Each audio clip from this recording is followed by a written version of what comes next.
Assalamualaikum warahmatullahi wabarakatuh. Terima kasih Anda masih menyaksikan kami di Jambi hari ini, edisi Rabu 24 April 2024. Ya, selain 3 berita utama tadi, tim redaksi kami juga telah menyiapkan sejumlah informasi penting dan menarik lainnya untuk Anda. Bersama saya Rahmadani Putri. Dan saya Zaid Akbar, inilah berita Jambi hari ini selengkapnya.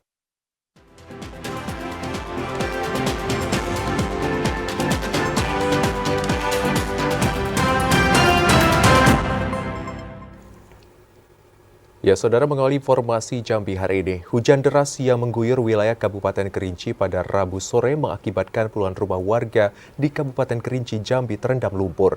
Derasnya arus sungai hingga ke badan jalan membuat akses jalan nasional sempat tidak dapat dilalui. Inilah video amatir yang merekam kejadian banjir bandang di Desa Semumu, Kecamatan Depati 7, Kabupaten Kerinci. Dalam video amatir itu terlihat rumah yang berada di bantaran sungai diterjang air bercampur lumpur. Banjir yang datang secara tiba-tiba pada Rabu sore itu membuat sekitar 50 rumah warga yang berada di bantaran sungai terendam banjir. Meski tidak ada korban jiwa dalam peristiwa ini, namun satu unit motor dan barang-barang di dalam rumah milik warga rusak serta tidak dapat diselamatkan. Derasnya arus sungai hingga ke badan jalan membuat akses jalan nasional sempat tidak dapat dilalui dan membuat kemacetan. Meski banjir telah surut dan beberapa warga mulai membersihkan material lumpur, namun hingga saat ini sejumlah rumah warga masih terendam lumpur. Kira-kira pukul 6.30 sore atau waktu maghrib, Desa Semumu diterjang banjir bandang yang ini mungkin luar biasa, tidak pernah terjadi seperti ini. Memang sebelumnya pernah terjadi banjir tapi tidak seperti sore hari ini. Tapi pada hari ini sudah sangat luar biasa karena ada debit air yang datang dari arah bukit, itu dari arah bukit arah Desa Semumu, itu menerjang Desa Semumu secara tiba-tiba. Lebih kurang selama 1 jam terjadi banjir bandang. Kemudian setelah itu air berangsur-angsur surut. Kemudian di sekitar simpang di Desa Semumu ini rumah warga banyak kemasukan air bandang tersebut sehingga barang-barang banyak yang tidak terselamatkan. Untuk mengatur arus lalu lintas di lokasi banjir, pihak kepolisian dari Polres Kerinci disiagakan di lokasi banjir. Dapat kami laporkan bahwa telah terjadi banjir bandang di Desa Semumu, Kecamatan Depati 7, Kabupaten Kerinci. Dapat kita lihat saat ini jalan sudah bisa dilewati dan kejadiannya sekira pukul 17 lewat. Jadi banyak terdampak masyarakat yang kena. Banjir bandang yang melanda Desa Semumu kali ini merupakan yang terbesar. Warga berharap ada solusi dari pemerintah daerah agar banjir serupa tidak terjadi kembali. Ilwan TVRI Jambi melaporkan. Saudara, puluhan rumah warga di Kecamatan Depati 7, Kabupaten Kerinci terendam banjir. Banjir disebabkan tingginya curah hujan yang mengakibatkan meluapnya Sungai Arai yang melintasi desa. Tingginya curah hujan dalam beberapa hari terakhir membuat meluapnya Sungai Arai yang merendam 50 rumah warga di Desa Semumu, Kecamatan Depati 7, Kabupaten Kerinci. Tak hanya merendam rumah, banjir juga membuat akses transportasi antar desa di Kecamatan Depati 7 sempat terputus. Untuk mengetahui penyebab banjir, tim Satgas Bencana Daerah Kabupaten Kerinci langsung meninjau lokasi dan melakukan investigasi. Berdasarkan hasil investigasi, ditemukan banyaknya saluran drainase sungai yang tersumbat sehingga tidak mampu untuk menampung tingginya debit air.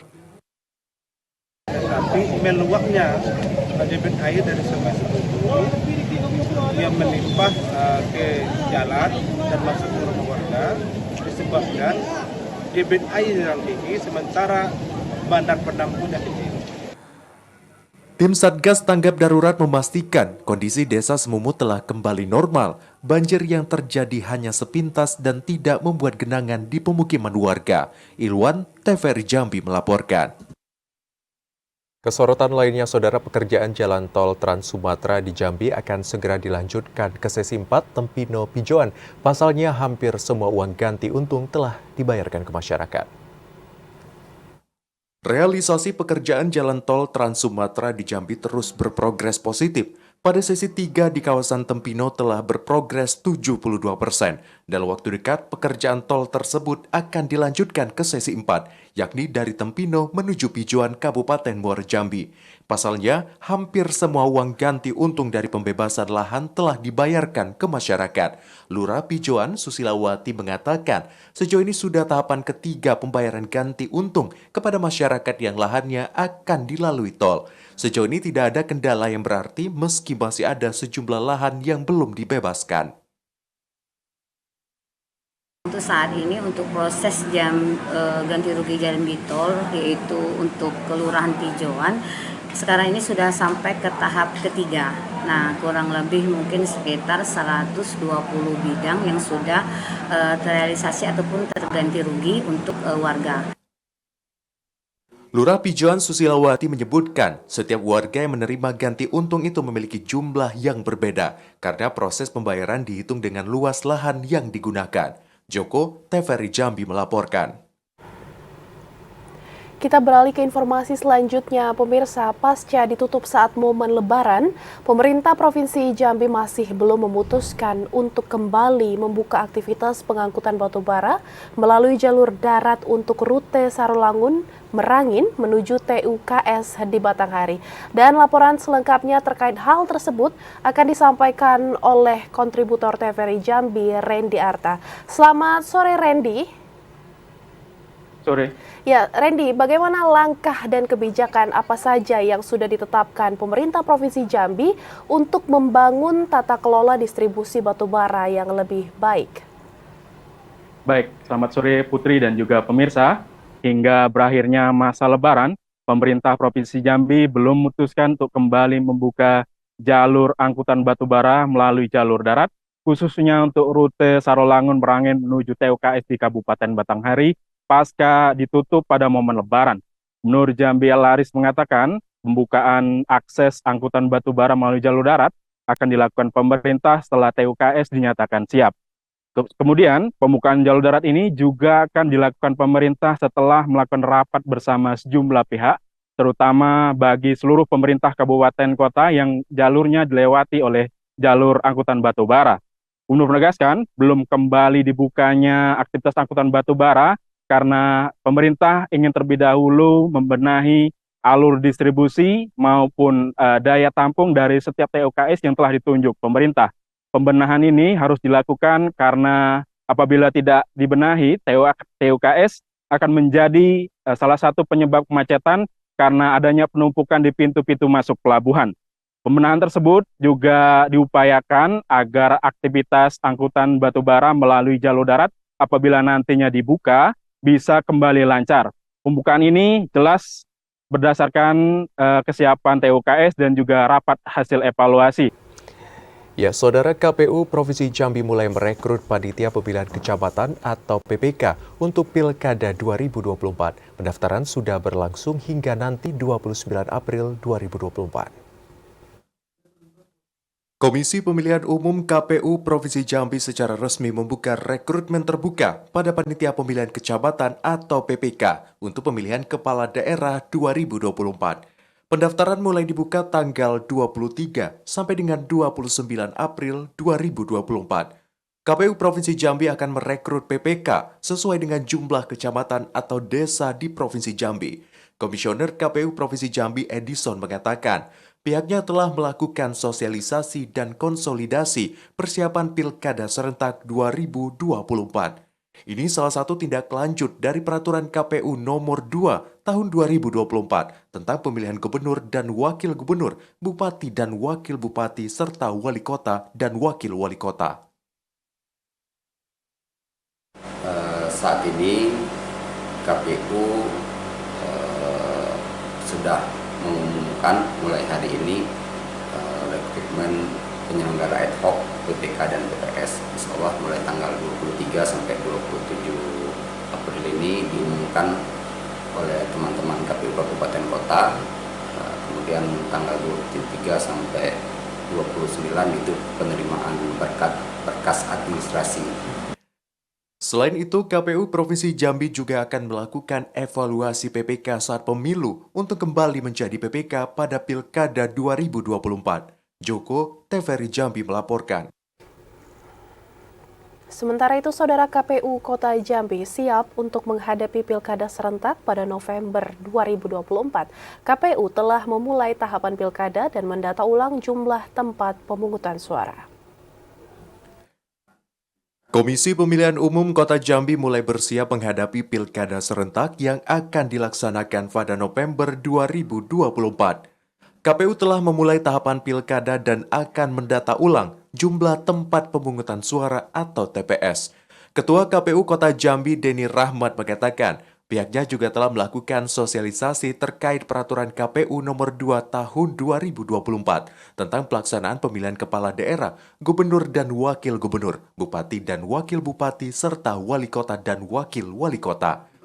Sementara itu, KPU Kota Jambi telah melakukan rapat konsolidasi internal dan rapat teknis pelaksanaan Pilkada serentak. Bahkan saat ini rekrutmen panitia pemilihan kecamatan telah dibuka. Ya, baik, KPU Kota Jambi baru saja melakukan acara sosialisasi terkait dengan PKPU 2 tahun 2024 tahapan ya tentang tahapan pemilihan kepala daerah untuk tahun 2024. Ketua KPU Kota Jambi Denny Rahmat juga menyebutkan jumlah TPS Pilkada 2024 ini akan berkurang dari jumlah pemilu kemarin. Namun pihaknya masih menunggu peraturan KPU Republik Indonesia terkait hal itu. Joko, TVRI Jambi melaporkan. Sementara itu, Saudara, baliho Sekda Merangin Fajarman yang diduga maju pada Pilkada Merangin 2024 mendapatkan sorotan banyak pihak. Salah satunya Gubernur Jambi Al-Haris. Al-Haris minta Fajarman segera pensiun dini jika serius ingin mengikuti kontestasi Pilkada.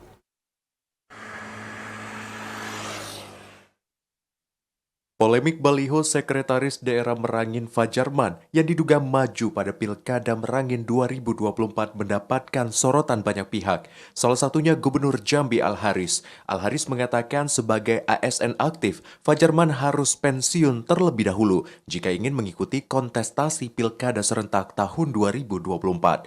Dalam Undang-Undang ASN tidak memperbolehkan PNS aktif maju sebagai kandidat di pemilihan kepala daerah. Sekda sebagai pimpinan tertinggi ASN di daerah sejatinya menjadi contoh dalam mensosialisasikan netralitas abdi negara. Tidak terlibat politik praktis dan jauh dari unsur kepentingan. Al-Haris mengaku mendapat surat dari KSN untuk memberikan sanksi terhadap Fajarman karena diduga melanggar nilai dasar, kode etik, kode perilaku, dan netralitas ASN. Dalam surat teguran itu, sanksi yang diberikan masih bersifat sedang, yakni melepas baliho secara mandiri. Sebelumnya, baliho Fajarman marak terpasang di titik strategis dan persimpangan, baik di perkantoran maupun hingga ke pelosok desa. Dalam baliho itu tertulis Fajarman untuk Merangin 2024. Ramadan Cerbita Kasa, TVRI Jambi melaporkan. Saudara, 26.000 lebih DCT menjadi syarat bagi bakal calon perseorangan yang mengikuti kontestasi Pilkada serentak 2024 di Kabupaten Muara Jambi. Tak hanya itu, bakal calon perseorangan juga harus memiliki surat pernyataan dukungan dari masyarakat. KPU Muara Jambi tengah mempersiapkan pendaftaran bagi bakal calon untuk perseorangan atau independen yang akan mengikuti kontestasi Pilkada pada November mendatang. Ketua KPU Muara Jambi Al-Mutakin mengatakan, bakal calon perseorangan harus memenuhi syarat jumlah dukungan yang dibuktikan dengan fotokopi KTP elektronik. Calon perseorangan harus mendapat dukungan 8,5% dari jumlah daftar pemilih tetap atau DPT pada pemilu sebelumnya. Pada pemilu serentak Februari lalu, jumlah DPT Kabupaten Muara Jambi mencapai 313.940. Dari jumlah DPT itu, bakal syarat dukungan yang harus dipenuhi calon perseorangan mencapai 26.685 DPT yang tersebar di 6 kecamatan. Wilayah yang 250 pemilih itu di daftar pemilih itu ke 250.000 itu kan dukungannya itu 10%, karena kalau yang di atas 250.000 itu kalau kita kan Muara Jambi 313.940 itu 8,5%. Selain harus menyerahkan fotokopi KTP elektronik dukungan dari masyarakat, bakal calon perseorangan juga harus melengkapi bukti surat pernyataan dukungan yang diserahkan kepada KPU. Sementara untuk pendaftaran bakal calon bupati dan wakil bupati secara independen pada pilkada tahun ini berlangsung 5 Mei hingga 19 Agustus mendatang. Azam Afnan, TVRI Jambi melaporkan. Ya, Saudara, KPU Republik Indonesia telah menetapkan pasangan calon presiden dan wakil presiden terpilih pada pemilihan umum tahun 2024. Masyarakat berharap presiden dan wakil presiden terpilih dapat meningkatkan pelayanan kesehatan. KPU Republik Indonesia telah mengumumkan hasil pemungutan suara pemilu legislatif serta pemilu presiden dan wakil presiden tahun 2024. Pada pemilihan umum presiden dan wakil presiden tahun 2024, pasangan calon presiden Prabowo Subianto dan wakil presiden Gibran Rakabuming Raka ditetapkan menjadi pasangan calon terpilih untuk memimpin Indonesia selama 5 tahun ke depan. Seluruh masyarakat khususnya di Kabupaten Kerinci menggantungkan harapan kepada presiden dan wakil presiden terpilih, terutama peningkatan pelayanan kesehatan. Tentunya banyak harapan dari kalangan masyarakat kepada presiden terpilih dan wakil presiden, terutama dalam bidang kesehatan. Baik itu dalam bentuk fasilitas layanan publik maupun dalam fasilitas non-fisik maupun fisik, melihat kondisi hari ini dalam fasilitas-fasilitas maupun pelayanan di Kabupaten Kerinci maupun Kota Sungai Penuh masih di bawah standar. Dan kita melihat angka-angka baik itu dalam kematian ibu dan anak, stunting maupun dalam penerimaan pelayanan publik bagi masyarakat. Terkait masalah kesehatan, kami berharap kepada Presiden terpilih pada tahun ini untuk memperhatikan masalah kesehatan, salah satunya mengenai angka kematian ibu dan anak, masalah pengentasan stunting, dan untuk termasuk juga masalah pusat kesehatan yang ada di kecamatan maupun di kabupaten, maka itu harus menjadi perhatian lokus utama oleh presiden terpilih pada tahun ini. Warga juga berharap pemimpin terpilih mampu mengatasi persoalan bangsa dan menjadikan Indonesia menjadi negara maju dan sejahtera. Ilwan, TVRI Jambi melaporkan. Terima kasih Anda masih setia menyaksikan Jambi hari ini dalam segmen advertorial. Ya, Saudara, penjabat Bupati Sarolangun Bahril Bakri membuka Festival Beatrix Balumbo Bidux. Kegiatan ini dilaksanakan di tepian Ancol depan rumah dinas Bupati Sarolangun. Ketua Panitia Pelaksana Festival Beatrix Balumbo Biduk, Camat Sarolangun Bustra Datsman, dalam laporannya menyampaikan ucapan terima kasih kepada semua pihak, terutama jajaran pemerintah daerah serta jajaran TNI Polri yang telah mendukung penuh kegiatan Balumbo Biduk tahun 2024 ini. Kegiatan ini dilaksanakan selama 2 hari, tanggal 24 dan 25 April 2024. Diikuti 33 tim dayung, terdiri dari 18 tim dayung kelas A dan 15 tim dayung kelas B. Sementara itu, PJ Bupati Sarolangun Bahril Bakri mengatakan, berdasarkan sejarah, Balumbo Biduk ini sudah dilakukan masyarakat sejak tahun 1950. Hingga hari ini dan kedepannya, tradisi ini terus dijaga karena tradisi pacu perahu ini sudah menjadi akar budaya masyarakat Sarolangun usai Lebaran Idul Fitri. Pihaknya juga mendorong dan mendukung Festival Beatrix di tahun 2024 dengan bukti sudah memiliki asuransi untuk para atlet yang berlaga maupun para panitia, guna memberikan jaminan kepada atlet dan panitia jika terjadi kecelakaan selama lomba biduk dilaksanakan. Karena berdasarkan pengalaman yang ada selama ini, terjadi kecelakaan gitu ya. Jadi pada tahun ini kita bekerjasama dengan BPJS untuk memberikan asuransi kepada para peserta dan juga panitia. Apabila terjadi kecelakaan bisa dibantu oleh BPJS untuk biaya kesehatan. Festival Beatrix Balumbo Biduk, tradisi Kito di Hari Raya Budaya Kito Besamo, mendapatkan apresiasi dari masyarakat yang ikut menyaksikan perlombaan biduk di sesi pertama. Edi Kusnandi, TVRI Jambi melaporkan. Ya, saudara, untuk memberikan rasa aman dan nyaman dalam kegiatan Festival Beatrix Belumbo Biduk, ratusan personel gabungan ditempatkan di sejumlah titik. Masyarakat pun diminta untuk tetap aktif menjaga Kamtibmas. Kapolres Sarolangun AKBP Budi Prasetya mengatakan, lomba pacu perahu ini merupakan hajatan yang dilaksanakan setiap tahun. Ini sudah menjadi budaya dan tradisi masyarakat dalam rangka memeriahkan Hari Raya Idul Fitri 1445 Hijriah.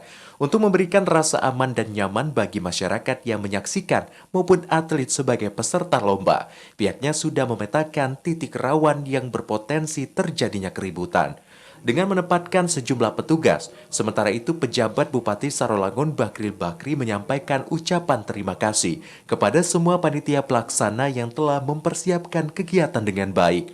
PJ Bupati mengajak masyarakat penonton untuk membantu pihak keamanan dengan turut serta menjaga ketertiban umum.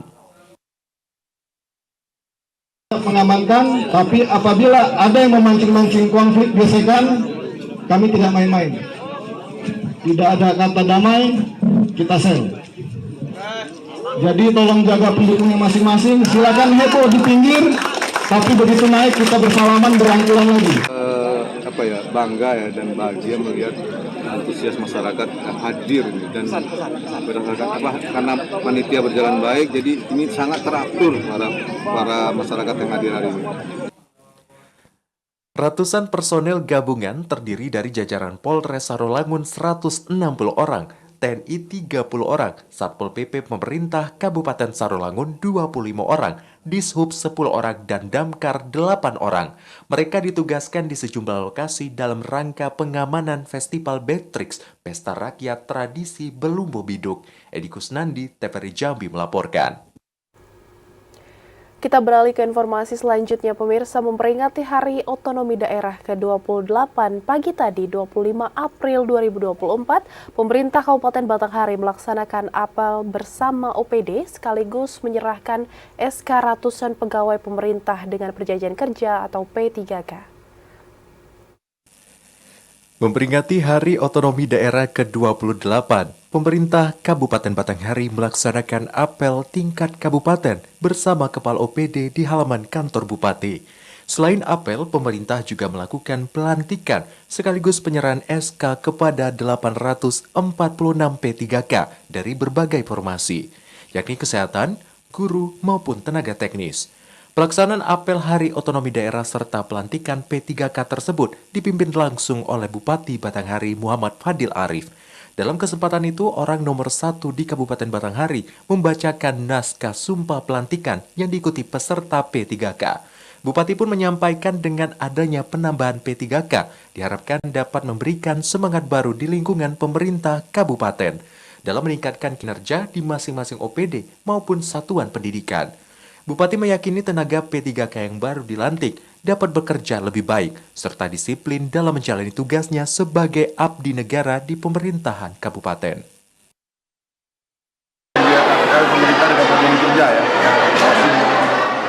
Alhamdulillah di hari ini dengan semangat ya, kita harapkan bisa mengisi kebutuhan Pemkab Batanghari terhadap petugas, terhadap abdi yang akan melayani masyarakat pemerintah. Insya Allah di tahun ini akan ditambah lagi dengan 3 situasi sehingga sangat-sangat terbantu dengan kehadiran bantuan semua. Tahun 2024 ini, pemerintah kabupaten akan kembali mengusulkan rekrutmen tenaga P3K sekitar 3.000 orang guna mencukupi kebutuhan pegawai yang ada di lingkup pemerintah Kabupaten Batanghari. Ade Juniawan, TVRI Jambi melaporkan. Saudara, tetaplah di Jambi hari ini karena kami masih akan. Terima kasih Anda masih setia menyaksikan Jambi hari ini. Ya saudara, peredaran narkotika jenis ganja seberat 1,5 kg diungkap jajaran Polres Tanjung Jabung Barat. Dalam penangkapan saat narkoba Polres Tanjung Jabung Barat melakukan penyemaran guna menangkap pelaku inisial ND.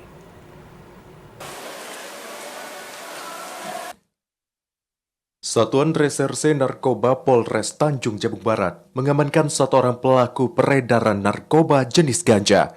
Pelaku berstatus mahasiswa, warga Desa Penyambungan, Kecamatan Merlung. Kapolres Tanjung Jabung Barat AKBP Agung Basuki mengatakan, penangkapan berawal dari informasi pihak Bea Cukai Provinsi Jambi ada paket diduga ganja dikirim melalui salah satu jasa pengiriman di Kecamatan Merlung. Berbekal informasi pada tanggal 12 April 2024, Satuan Narkoba bersama Badan Narkotika Nasional Provinsi Jambi dan Bea Cukai menuju lokasi jasa pengiriman di Kecamatan Merlung. Untuk memastikan kebenaran informasi, guna mempermudah penangkapan, tim Sat Narkoba melakukan penyamaran sebagai karyawan. Petugas menelpon pemilik paket bertemu di depan Gapura Desa Penyambungan Kecamatan Merlung.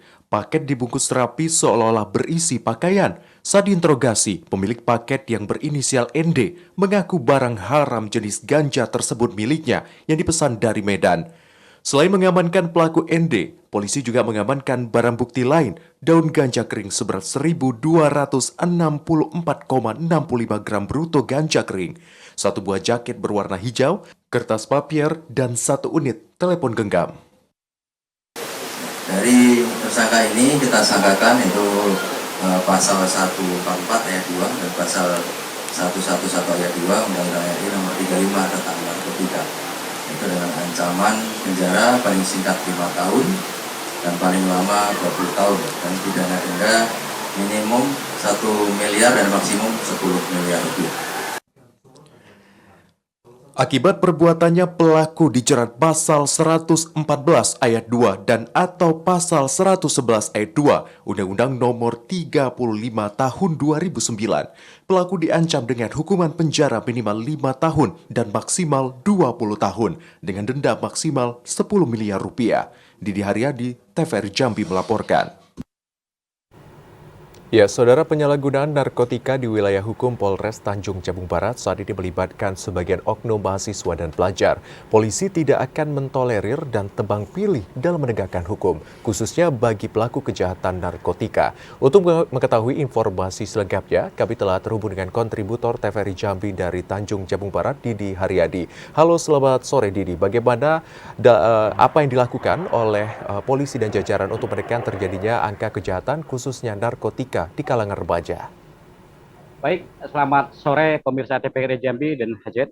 Dapat saya laporkan bahwa pelaku tindak kejahatan yang terjadi akhir-akhir ini, sejak Januari hingga April ini, salah satu yang mendominasi adalah pencurian dan narkoba. Pelaku sendiri bahkan melibatkan anak-anak muda yang terdiri dari pelajar maupun mahasiswa. Seperti pencurian kendaraan bermotor kemarin, itu 2 pelajar berhasil diamankan. Sedangkan untuk pelaku kejahatan tindak narkoba itu melibatkan 1 orang mahasiswa atas nama Nando, warga Desa Penyambungan, Kecamatan Merlung.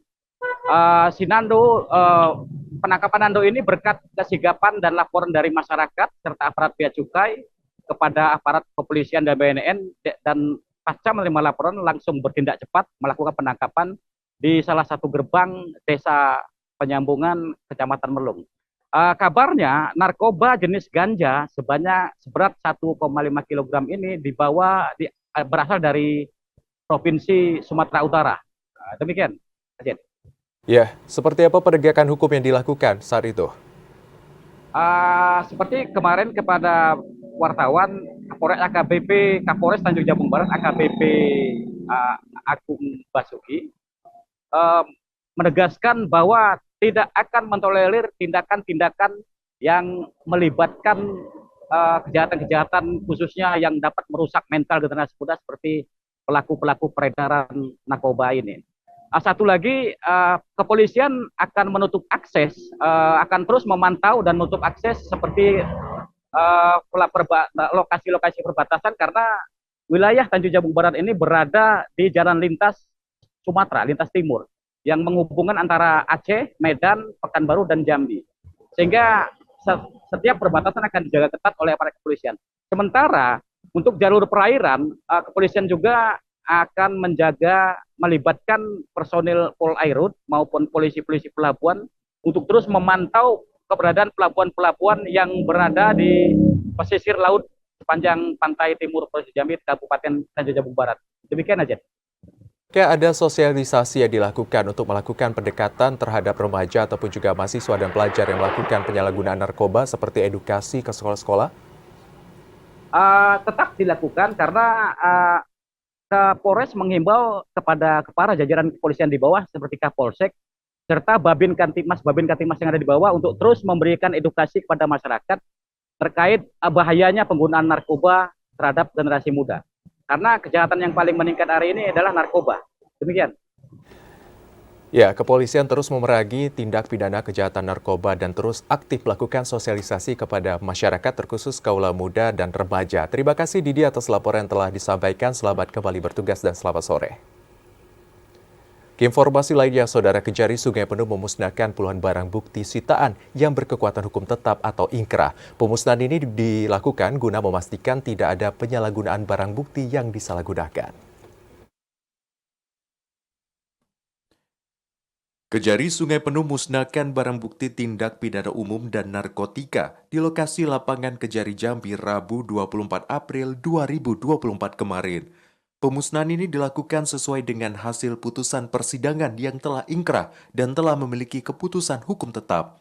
Adapun barang bukti yang dimusnahkan diantaranya 27 perkara narkotika dan 41 tindak pidana umum. Dengan rincian 148 paket kecil narkoba jenis sabu, 7 paket sedang, dan 1 paket besar narkoba jenis sabu. 25 paket narkoba jenis ganja, dan 2.321 butir obat tanpa izin edar.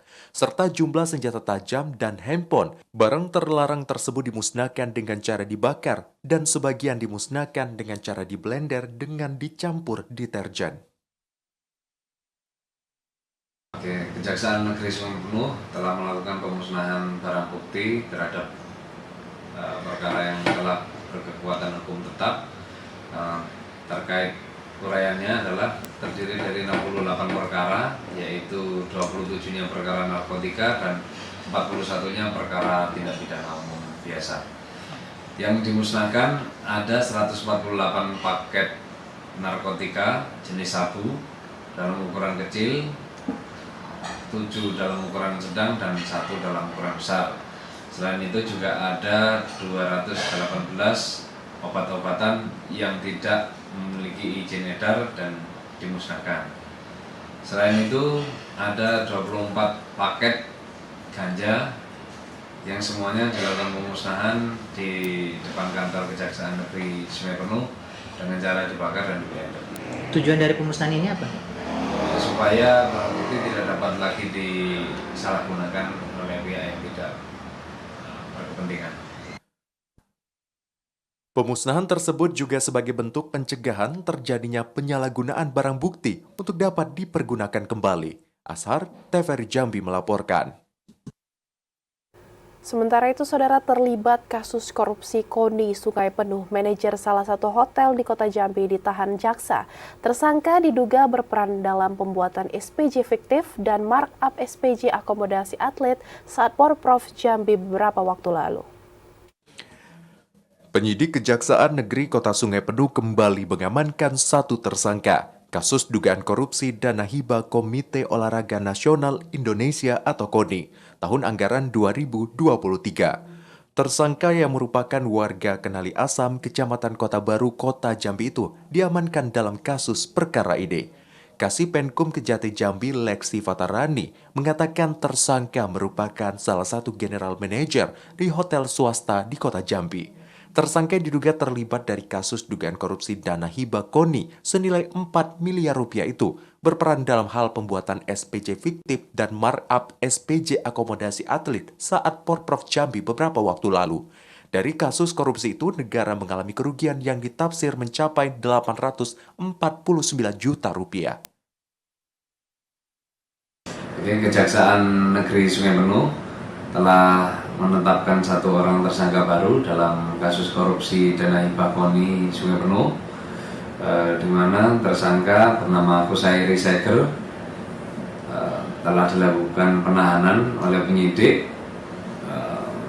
dan sesegera mungkin akan kita limpahkan ke pengadilan bersamaan dengan 3 tersangka yang sudah kita ajukan ke pengadilan. Setelah diamankan, tersangka akan dititipkan sementara di rutan kelas 2B Sungai Penuh hingga 20 hari ke depan untuk menjalani proses persidangan di Pengadilan Negeri Jambi. Ashar, TVRI Jambi melaporkan. Sementara itu, saudara, polisi membatalkan proses prarekonstruksi kasus pembunuhan supir ojol daring di kawasan Nes, Kabupaten Muaro Jambi. Pelaku utama kasus tersebut saat ini masih dirawat secara intensif di rumah sakit akibat luka tembak di kaki. Tim penyidik Subdit 3, Jatan Ras Ditreskrimum Polda Jambi mempercepat proses pemberkasan terhadap 3 orang tersangka berinisial H, A, dan R dalam kasus pembunuhan supir ojol daring. Proses tersebut dilakukan lantaran polisi belum bisa menggelar prarekonstruksi di balik tewasnya Risdianto. Rencananya polisi bakal menggelar prarekonstruksi setelah seluruh barang bukti dikumpulkan. Namun pelaku utama kasus tersebut berinisial H juga belum dapat diperiksa secara intensif lantaran harus mendapatkan perawatan secara intensif dari rumah sakit akibat luka tembak. Dalam waktu dekat berkas perkara tersebut akan diserahkan ke jaksa penuntut umum. Nantinya jaksa bakal menentukan jadwal rekonstruksi. Baik rekan-rekan, jadi untuk perkembangan kasus Maxim, hingga kini penyidik masih mengejar untuk melengkapi berkas untuk tahap pertama. Jadi masih dalam proses demikian. Sebelumnya, supir salah satu ojol daring di kota Jambi ditemukan tewas di kawasan Jaluko, Kabupaten Muaro Jambi. Supir tersebut ternyata korban pembunuhan setelah 6 hari dinyatakan hilang. Pelakunya 2 orang berinisial H dan A dan masih berstatus mahasiswa. Selain H dan A, polisi juga mengamankan seorang penada berinisial R yang merupakan penada mobil milik korban yang digadaikan kedua pelaku. Ari Haryono, TVRI Jambi melaporkan. Kita beralih ke informasi selanjutnya, pemirsa. Kapolda Jambi meminta para tokoh agama turut berperan aktif memberantas aktivitas judi daring. Perkembangan judi daring saat ini dianggap membahayakan lantaran sudah jutaan pengguna terdata di Kementerian Kominfo. Kapolda Jambi Irjen Pol Rusdi Hartono mulai menyoroti aktivitas judi daring yang terus berkembang saat silaturahmi dengan tokoh agama di Rumah Kebangsaan Siginjai. Di hadapan para tokoh agama, Jenderal Bintang 2 ini mengungkapkan kekhawatirannya terhadap aktivitas tersebut. Menurut Kapolda, judi daring saat ini memang semakin merajalela. Data dari Kementerian Kominfo, pengguna aplikasi judi daring saat ini sudah mencapai 2,7 juta orang dengan perputaran uang mencapai 327 triliun pada tahun 2023. Oleh karena itu, Kapolda Jambi berharap peran tokoh agama untuk memberikan pemahaman jika judi online itu dilarang oleh pemerintah dan agama. Tentunya kita melihat apabila warga-warga masyarakat ini terlibat dalam perjudian online, ada hal-hal yang tentunya apabila tidak kita tangani bersama-sama akan sangat mempengaruhi dalam kehidupan. Kapolda Jambi juga meyakini kemudahan dunia digital saat ini membuat pemberantasan terhadap aktivitas tersebut cukup sulit dilakukan. Menurutnya, setiap polisi menutup aplikasi atau situs judi daring akan muncul situs lainnya. Ari Haryono, TVRI Jambi melaporkan. Kesorotan lainnya, saudara, akibat cuaca buruk beberapa hari terakhir ini, harga udang di Kabupaten Tanjung Jabung Timur mengalami kenaikan. Selain cuaca, persediaan di agen terbatas.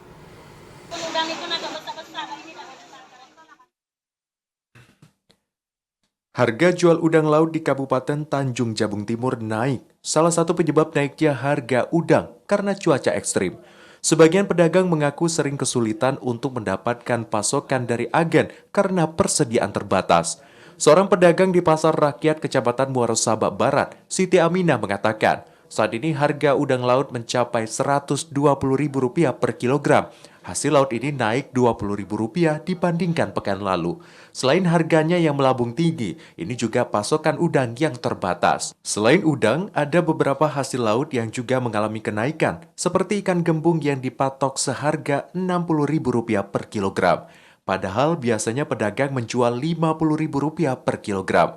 Ikan tongkol kini dijual Rp55.000 per kilogram atau naik Rp10.000 dibandingkan harga jual sebelumnya Rp45.000 per kilogram. Ikan dencis kini dijual Rp50.000 per kilogram, sebelumnya hanya Rp45.000 per kilogram. Pertama cuaca dan kedua Pak, ke laut ni kurang, tak ada banu, tak ada ramai yang ke laut ni berkurang kan? Itulah masalah di kendala. Kalau hari biasa itulah tadi 90, 100, paling tinggi 120. Para pedagang berharap cuaca buruk dapat segera berlalu, mengingat hasil laut ini menjadi mata pencarian mereka setiap hari. Khalifa Patria, TVRI Jambi melaporkan. Saudara, sejak 2 pekan terakhir, masyarakat di Kabupaten Merangin kesulitan mendapatkan gas ukuran 3 kg. Diduga ada permainan oknum agen yang ditengarai menyebabkan kelangkaan gas subsidi.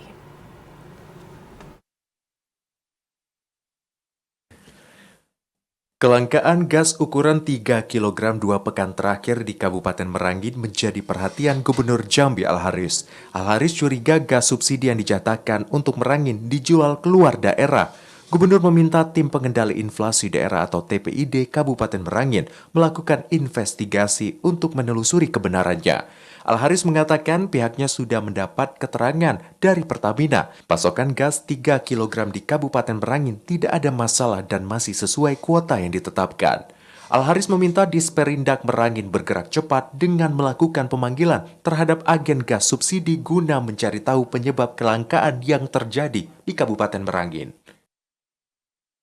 Ada oknum yang membeli, ya kan, apalagi daerah yang perbatasan.